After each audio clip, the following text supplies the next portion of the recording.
Hello, everyone. This is World Review with Ivo Daalder, a weekly look at news from around the world produced by the Chicago Council on Global Affairs.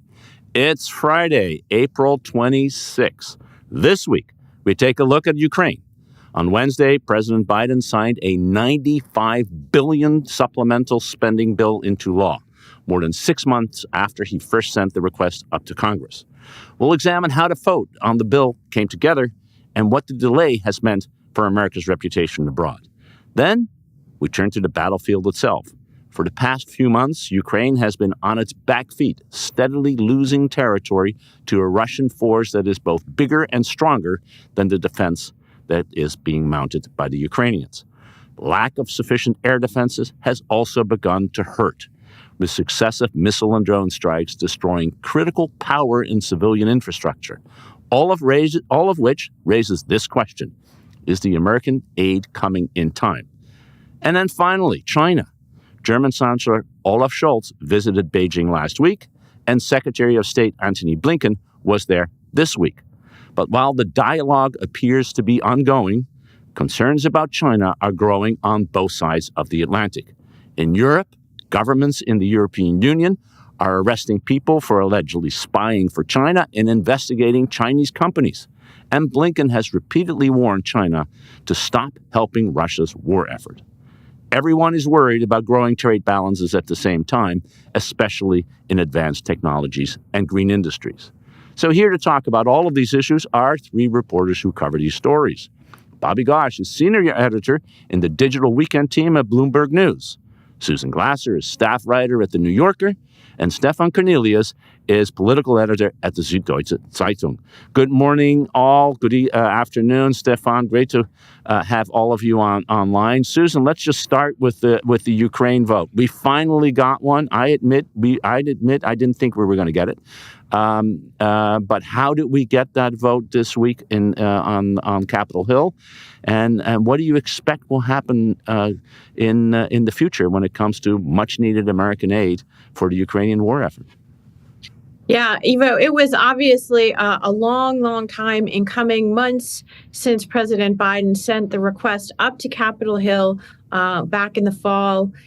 He first asked for this measure. It was held up repeatedly by Republicans in Congress, largely at the behest of former President Donald Trump, as you know, a longtime skeptic of Ukraine, not a supporter of U.S. military assistance, and he's brought an increasing faction of his party along with him. And it's just taken so many twists and turns. The administration already needed to get this aid in the fall, and they were derailed first by the Republican infighting over their own speaker. Then came October 7th, and the Israel aid was added to the package. That initially seemed like something good for it politically. Then, as things turned sour in Gaza and the kind of war that we're seeing unfolded, then it became a political liability.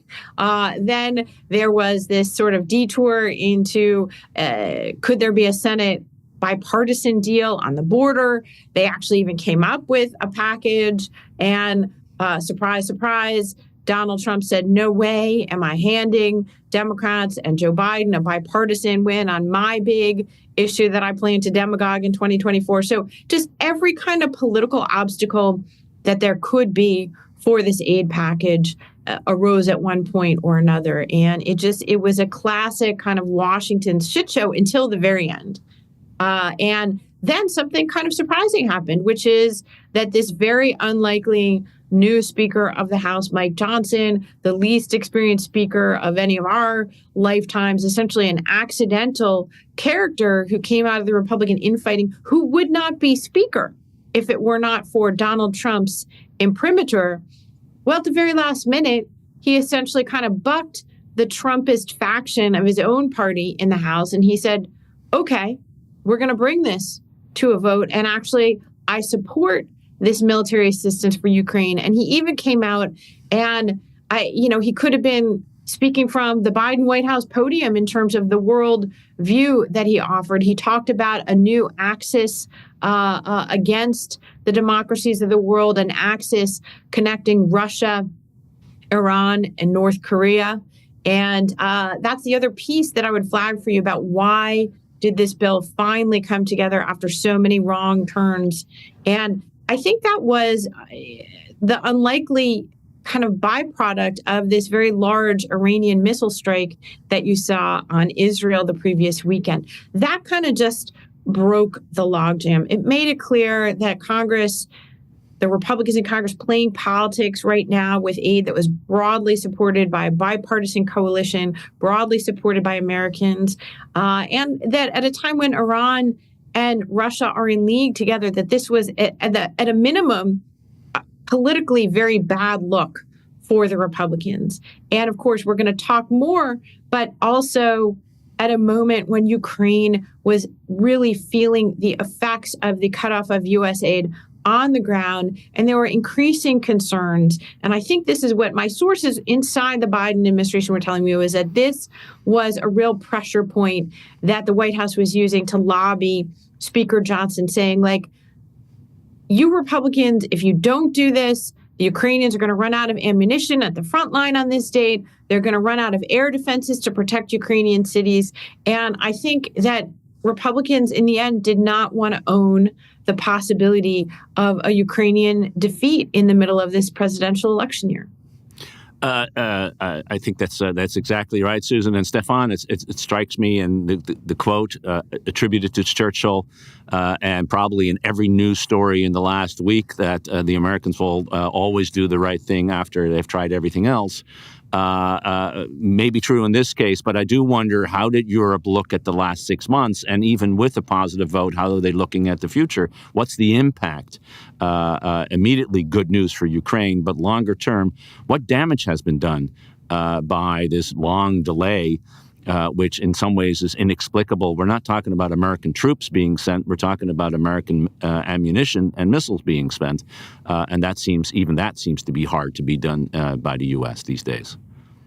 Well, I think the past half year was quite a sobering moment for most of Europe. And there was a lot of talk going on how to substitute what America does now in Ukraine. France, Germany, and Poland, actually, when they met at the Weimar Triangle about 3-4 weeks ago, sat down for the first time, the leaders of those countries, to discuss whether they should step up if Congress wouldn't come up with the bill. On the other side, nobody wanted to offer America at this moment that this is now Europe's war. Everyone knows that it needs the United States to show the Western resolve and basically show the strength which is needed. Putin's victory would have been just outrageously huge when America at that point would withdraw without need. But debate was there. On the other side, Europe itself and Germany was totally distracted themselves. I mean, we kept busy in debating Taurus for 8 weeks or almost 3 months over January, February, and nobody really looked at Ukraine. And that is that's the key of the core of the problem. I just came back from Kiev last week, where I actually spent the days right up to the vote in Congress, and we met with the leadership in all various parts of government. And to me, it was the most striking and most the biggest takeaway, how cynical the government and the leaders there are over Western help already.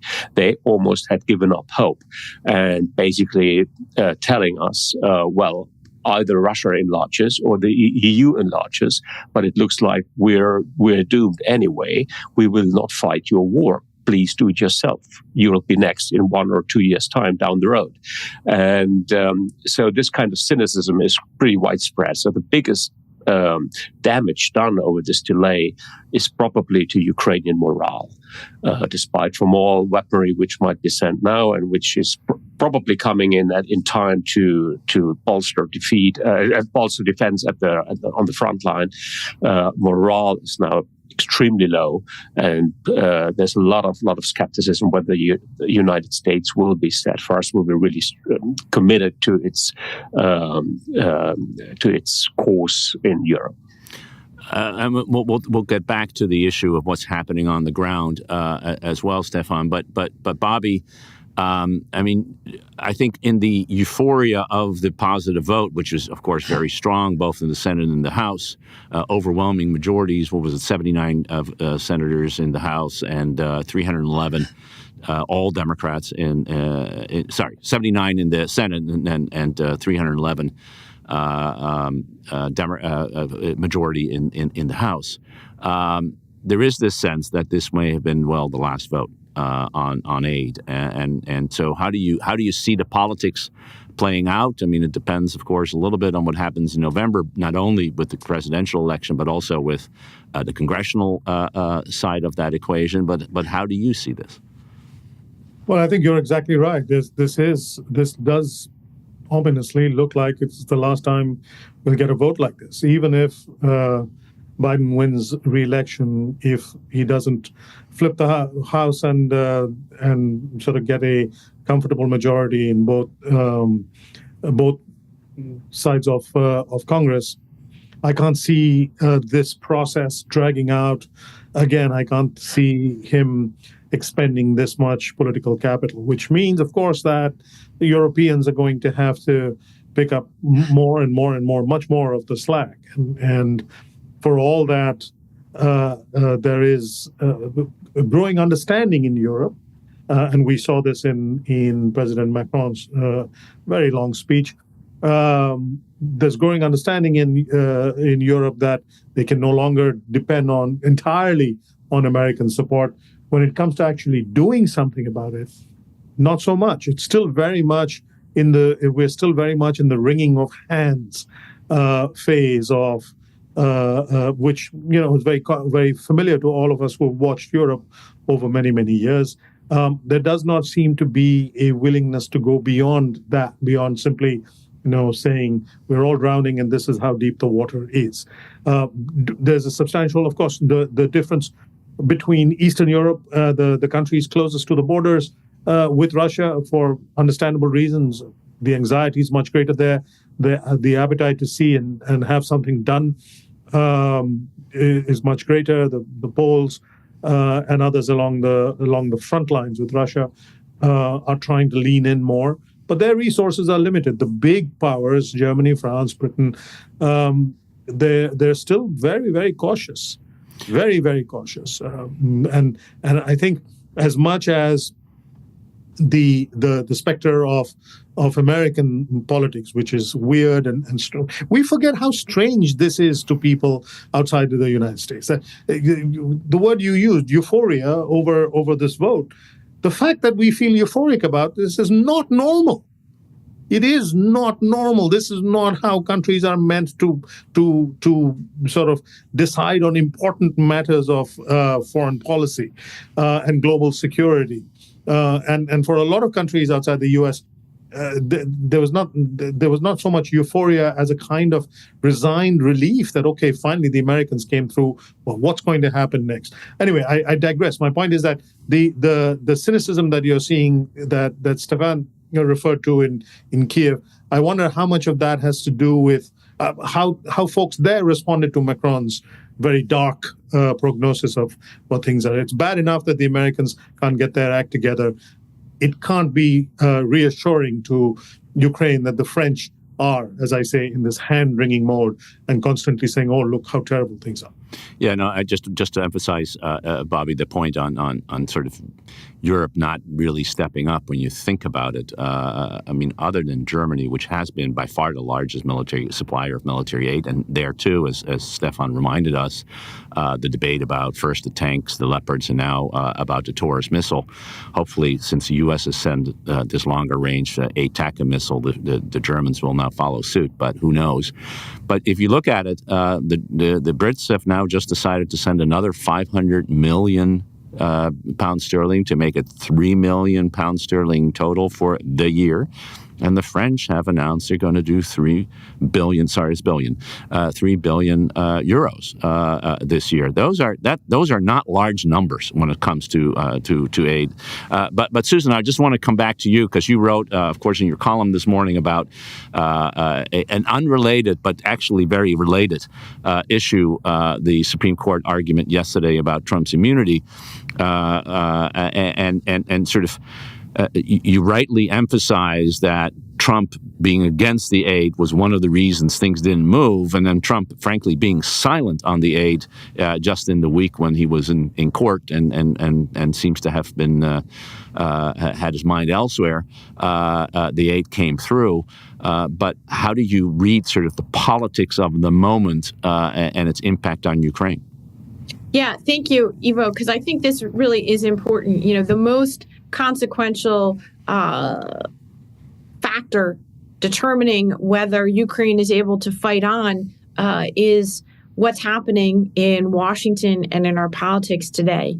And it's not this vote, but it's what happens in our presidential election in November. So first of all, that's a very important caveat and asterisk that you have to put around Speaker Mike Johnson's remarkable flip-flop on Ukraine aid, which he voted against every single time as a rank-and-file House member, and then, moved to support this bill. Does that mean he's a great patron saint of Ukraine? Not necessarily. Clearly, there was a political calculation involved, but more importantly, Mike Johnson, along with the rest of the Republican Party's leadership, Mitch McConnell, who has styled himself a great champion of Ukraine, who has said, in fact, that supporting Ukraine is one of the final, kind of great causes of his time coming to an end in the U.S. Senate. McConnell and Johnson have endorsed Donald Trump. And from the point of view of, is the United States going to remain committed to assisting Ukraine in fighting the Russian invasion of its country, that's the more important decision. If you're endorsing Trump, in effect, you are writing a potential death warrant for independent Ukraine and the integrity of the borders that Russia, the United States, and everyone else guaranteed in the 1990s. I think that's very important to understand. First of all, the silence from Trump and team are calculated. In my view, it has to do with not wanting to assume the political risk and liability that might come with any Ukrainian battlefield defeats in 2024 in the election year. Trump's words, his actions, his plans are very clear. He is not only a longtime skeptic of NATO, he has also literally said to the face of the previous president of Ukraine, Petro Poroshenko, that he doesn't believe that Ukraine is a real country. And he talks on the campaign trail about ending the war in 24 hours. Well, how does he plan to do that? He plans to tell Putin, fine, whatever you've managed to take of Ukraine so far, you can keep. And so I think we need to be very clear about that, number one. Number two, it's the institutions in the U.S. That are not proving adequate to the challenge posed by an authoritarian-minded Trump. That was an argument that he made, that his lawyers made on his behalf in the U.S. Supreme Court yesterday, essentially that a president has absolute and total immunity to do anything while in office and not face fear of prosecution. And it's on foreign policy that an American president has the widest latitude and the greatest power to operate unilaterally. Trump already showed that, I think, to a large extent in his first term, and you would see an even sharper departure in a second term. So I just think that that's very important context, especially because of the reasons that Stefan and Bobby are pointing out here, which is that Europe is still 8 years into this Trump thing in hand-wringing mood about Trump, about America's unwillingness to get its act together. Well, the bottom line is, folks, it's like expecting a bad boyfriend to change. Europe isn't just going to suddenly wake up and be like, oh, yeah, I'd like to spend $60 billion tomorrow replacing the United States and leading security in Europe. It's a fantasy. It's not going to happen. The problem is we are handling the story like a side event. But I hope there is sort of growing understanding about the spectrum, about the width of this entire challenge. This is, as Susan said, it's hitting right at the core of our belief of our systems of democracy, of the way we are governed, how we deal with each other. And it's so crystal clear when you watch the Kiev scene, where they exactly know the stake which they're fighting for is their independence as a country, being a free country, being a democracy. And Putin is not about biting off a chunk of land from some faraway country. He's about changing the order. And this is he's challenging the existing order of rule of law, of how we live together in Europe, how much America's influence will be in Europe or globally. And so this is a global spectrum which we're talking about. And I wonder how often we do have to repeat the stakes and repeat sort of the width of that problem until voters will understand. There is a bit of hope. This issue is now full square place in the European campaign, the campaign for the European elections in June. It's about security. It's about the character of Europe. And I fully agree, the kind of pessimism, the doom and gloom Macron is spreading in his speech just yesterday, or the kind of distance view the Spanish take, the Italians take, the Portuguese take, all small European countries which could contribute. They all have Patriot systems. They all have defense budgets, not that big ones, but they could do something. And it's just dismal how little they do. I think there's also to the point that Stefan was making about communicating the stakes here.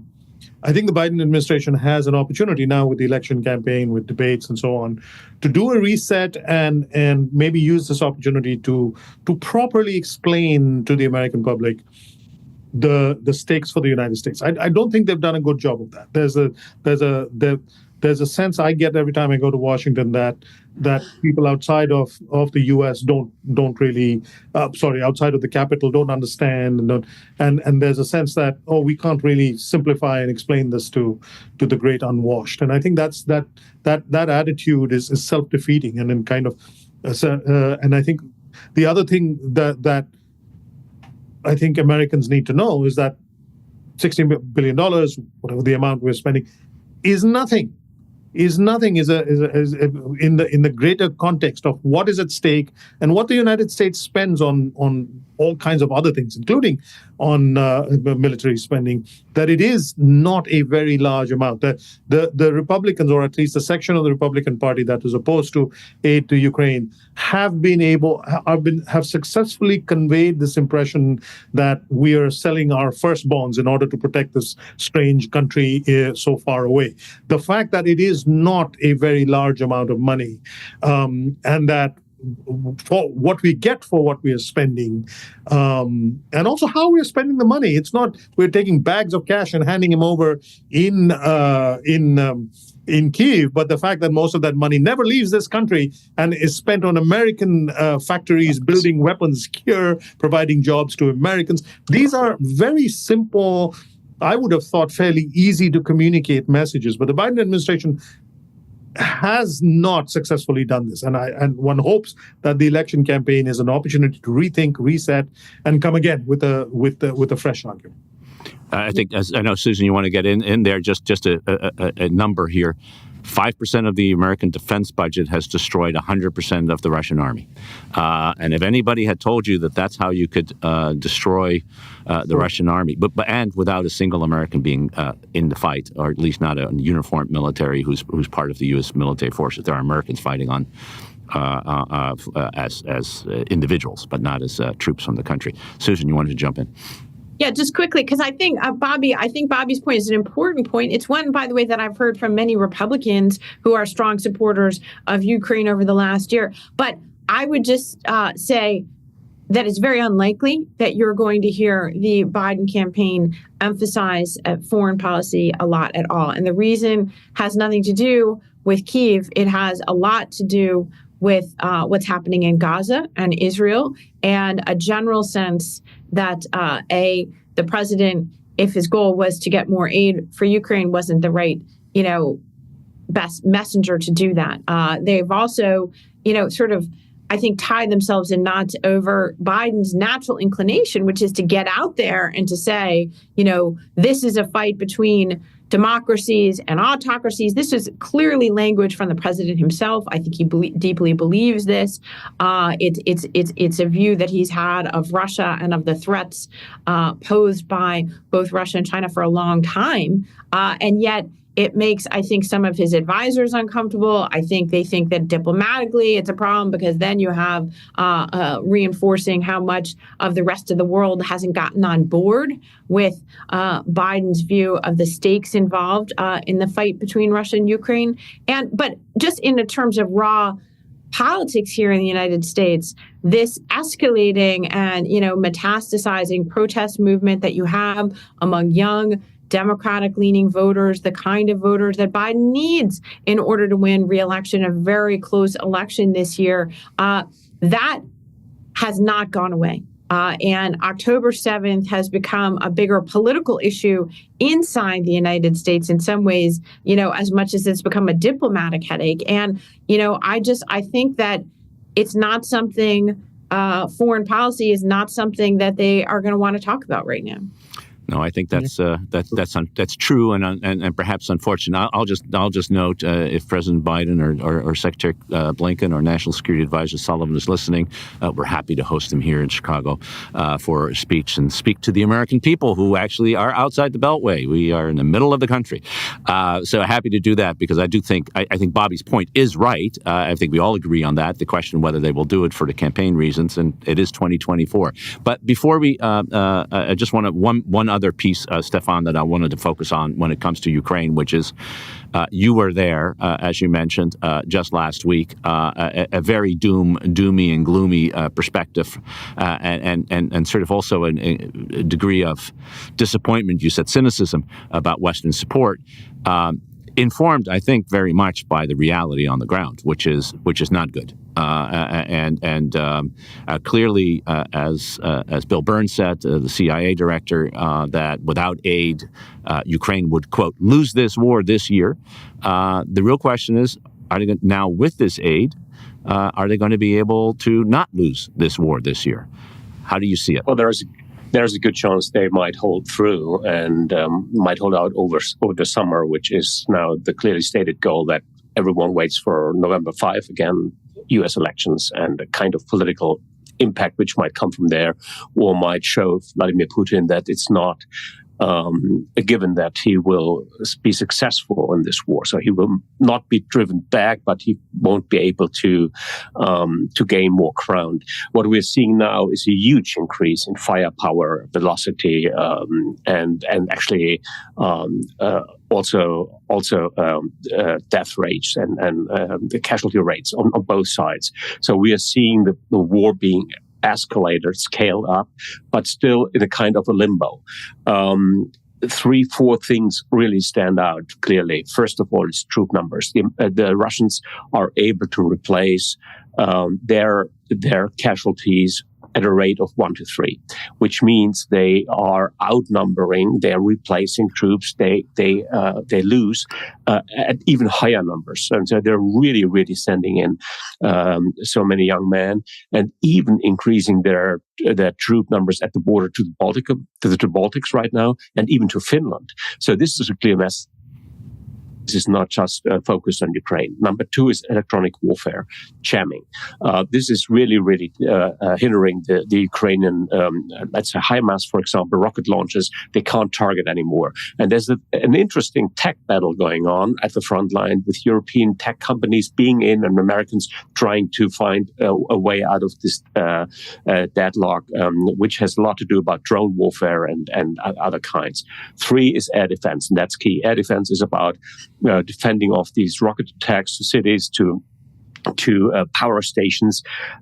It's about basically taking away Russia's air superiority right now. And we're talking about Patriot missile systems. We're talking about F-16s, which are supposed to come in this summer, which could again then fend off the Russian fighter planes, which are dropping those glide bombs, which are the biggest threat to Ukrainian positions right now.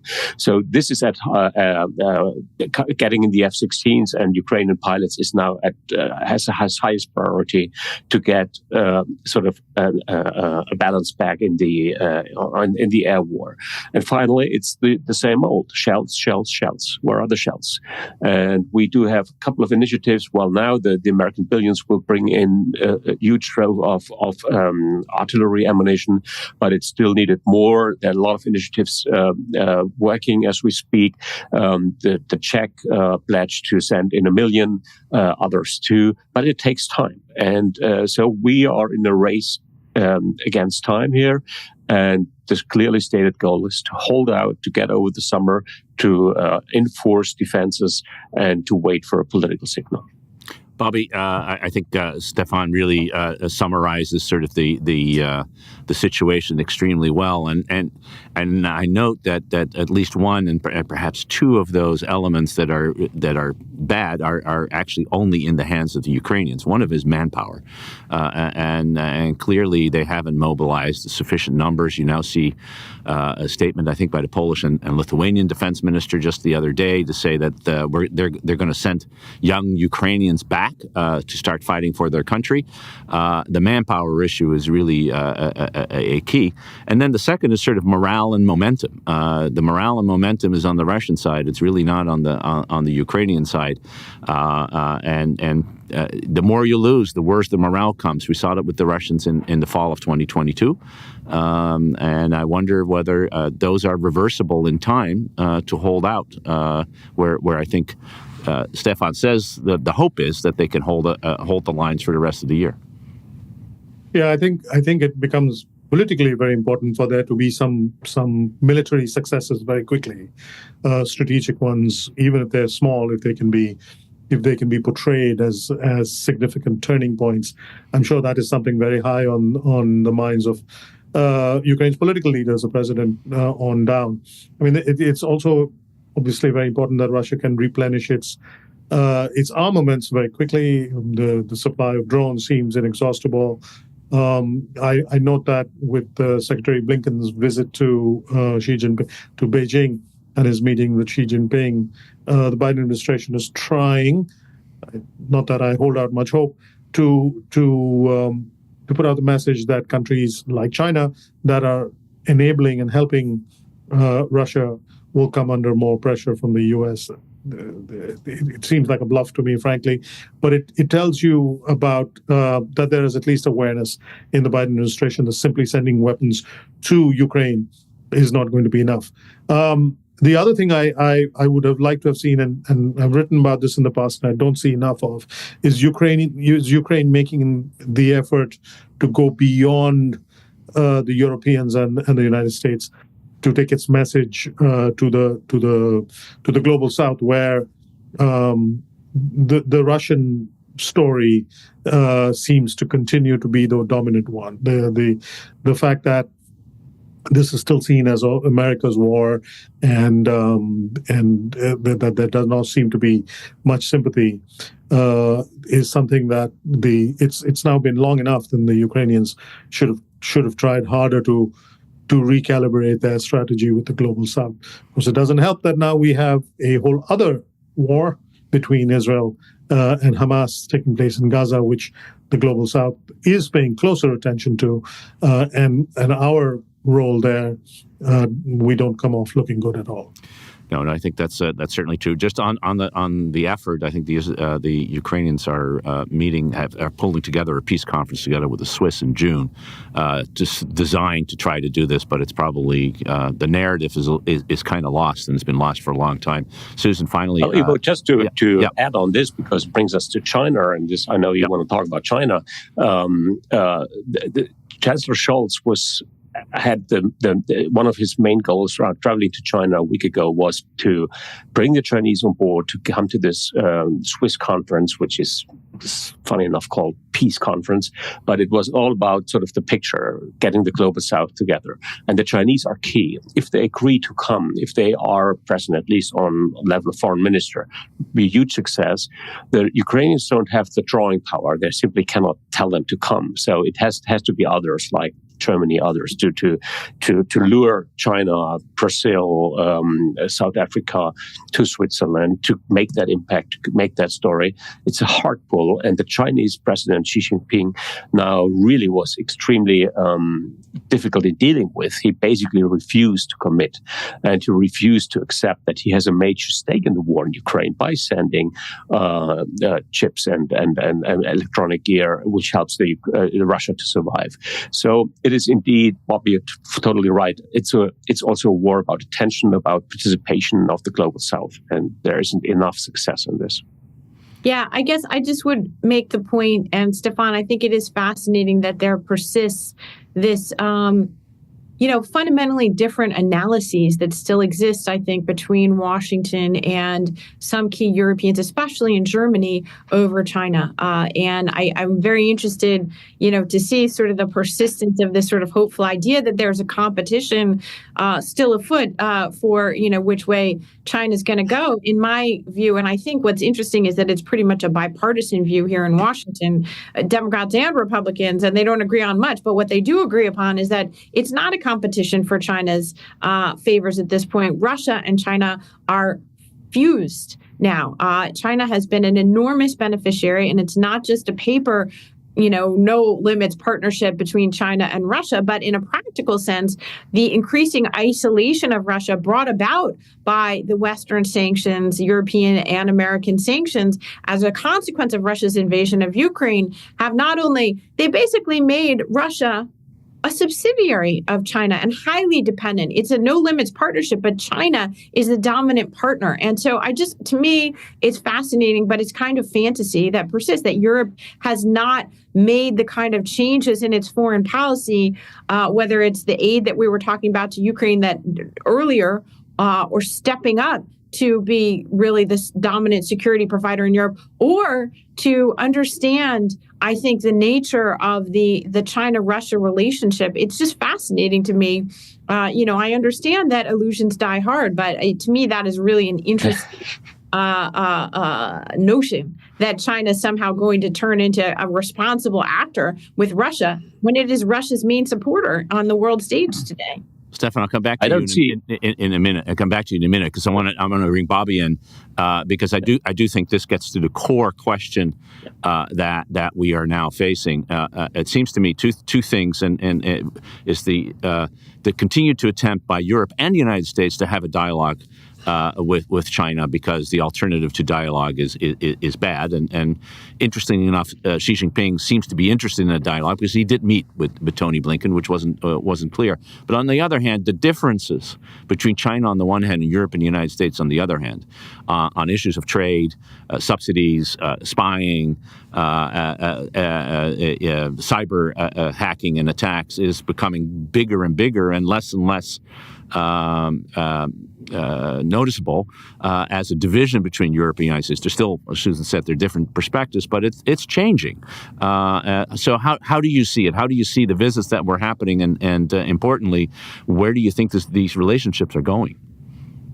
I don't have any optimism that things are going to change anytime soon. I think China has not yet paid a serious price for any of these things that you're talking about, whether it is support for Russia, whether it is sort of kind of self-serving and sharp trade practices, shall we say, whether it is hacking, whether it is spying.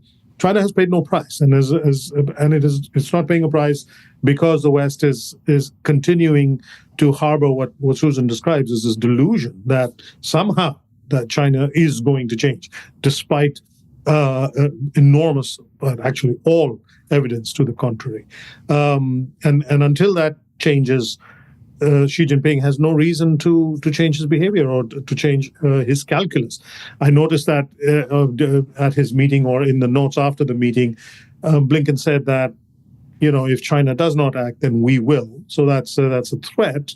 But the Chinese know that that's a threat without any real teeth. That these kinds of threats have been made for a while, but the actual action has been severely lacking. There are a few sanctions here and there against individuals, and a few small institutions are not going to change Xi Jinping's calculus. I'd like to as I play this out in my head, unless a point comes where China pays some kind of price, I don't see why it would have any reason to change. Everything is going more or less the way Xi Jinping wants it to go in the international stage. He has problems at home, which are not directly linked to any of his international issues. Although the West might be, if it were so inclined, able to use those problems at home to apply pressure. But we're not seeing that.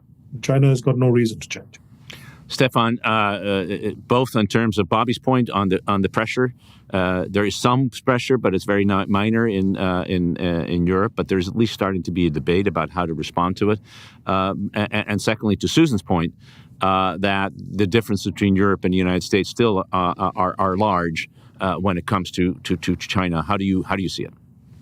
Well, I don't see it being that large, actually, because I do see, that Scholz is traveling there. He's talking to Xi, but President Biden is traveling too, or they're meeting and talking, and Secretary Blinken is there talking. I mean, the Americans are making a huge effort to be in conversation with the Chinese, to telling them what they think and what they see. The big difference I do see is that the U.S. builds up leverage militarily in the Pacific, which they can because there are presence there. Europe is not. So we had the Philippine exercise. We had the meeting with the Philippines and the Japanese, and it's a clear signal that there's only such way to go for China. But the key question is economically: will we be able to apply pressure economically, or to get our industries to withdraw, to make them pay for it, or will Europe, and this is the key question for Europe, be able to punish China for dumping our markets here with their goods, solar, wherever you look. It's just the car industry now. The German car industry is being run down by Chinese manufacturers. So this is the key question. The European Commission will decide by the summer whether they can apply anti-dumping measures. It's taking too long, if you ask me, but there's growing awareness. Now, I think it's not bad if you go and travel and talk. The question is how you go out of this. And Scholz's travel to Beijing last week told us that Xi is actually not giving an inch.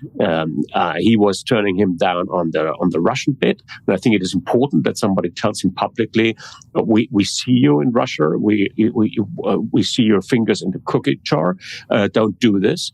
And I think it's important to tell him that there's an economic imbalance which has to be attacked. So, but Xi is not moving. Now, we are coming into the phase where we need consequences. I know that the debate in Washington is much more heated, and that's also due to the campaign.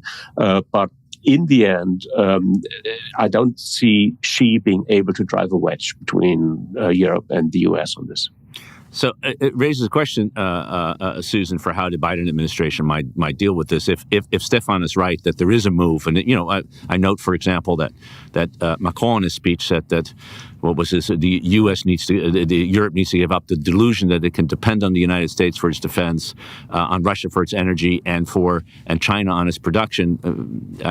Whether the first one of those three is as equal as the second and the third is we'll leave apart. But clearly, China is also now seen as a real problem in Europe. Is there an attempt, an opening here for the Biden administration to say, listen, we are going to do this together with our allies because that's how you get real impact, versus what Trump is going to do? He's going to put as many tariffs on the allies as he's going to put on China, and that's going to hurt all of us. Is there not an attempt, a way to use the China issue as a means to push a different foreign policy line in an election year, even as you get tougher, but to get tougher together with others rather than tougher by yourself? Yeah, you're absolutely right, Ivo. What kind of economic nationalism? That's the mood in America. So the question is, what brand of it, what flavor of it? And Biden's is much more work with allies, Eurocentric. Just in general, that's his predisposition. But I have to say, so we're talking about China. The big China news this week in terms of American foreign policy was that also contained in this bill. It was very awkward timing, seems to me, for Tony Blinken's visit to the Chinese, was this provision that ByteDance, which is the owner of this viral app in the United States, TikTok, which is, all that most American, certainly young people care about. They don't care about any of the rest of the things that we're talking about here. They really care about having access to what they see as entertainment, not news, and TikTok. And Biden just signed this bill that not only has a number of, I think, $8 billion more of assistance, military assistance to Taiwan, but also contains this provision requiring essentially TikTok to either shut down or get new owners because of the concerns about Chinese ownership of it. Conveniently enough, the timetable is such that it wouldn't take effect until November and after the presidential election. Of course, there could be lawsuits as well, but clearly, that was a message and a timing to take to Beijing that was notable that Blinken would still be going in that context. So, I agree with Stefan. I don't see the wedge strategy working. I think that it's one that's been deployed before by China and Russia, and they're never going to not attempt it. Right? That's key to their playbook. But right now, again, the whole deal is the U.S. election here. The whole deal. Donald Trump pretending that he's not against selling off TikTok or shutting it down, even though he was a guy who signed an executive order demanding that TikTok be shut down when he was a president. That immediately got thrown out in the U.S. court. So again, there's a hawkish mood. What flavor of hawk is really the question when it comes to China in Washington. Yeah, and I would note on TikTok, the interesting thing, just as the U.S. Passed this bill and the president signed it and Blinken went there to China, Xi Jinping announced that the algorithm that runs TikTok is now a state secret, which in of itself sort of undermines the argument that TikTok should not be banned. And the Chinese told Apple to remove a number of apps from their store because they were interfering in the domestic politics of China. So we are in a very difficult and competitive environment for sure. And I just want to thank all of you for bringing that about. Not the competitive environment, but our understanding of it. Susan Glasser of The New Yorker, Bobby Ghosh of Bloomberg, and Stefan Kornelius of Süddeutsche Zeitung. Thanks to all three of you, and thanks for all of you who are watching and listening. Do tune in next week. We'll be back with another edition of World Review. Until then, have a wonderful weekend.